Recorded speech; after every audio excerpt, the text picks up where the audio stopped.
кажется, у нас в стране уже ничему не принято удивляться. Я, в принципе, была, наверное, готова к любому развитию событий, но, естественно, после этого приговора я испытала некоторое облегчение, как бы это ни звучало парадоксально в этой ситуации. Но мы рады, что хотя бы 19 мая Катя будет на свободе.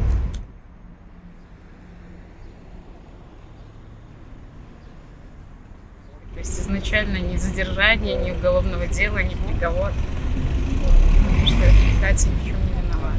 Но хотя бы то, что они ужесточили приговор, это уже, конечно, для нас, для Катюши, для родителей ее, для всей семьи это огромное облегчение.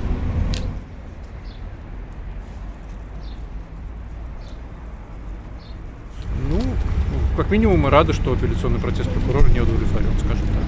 Сейчас остается меньше месяца, где она будет в СИЗО или ее переведут? Вопрос достаточно сложный, бывает по-разному, это уже.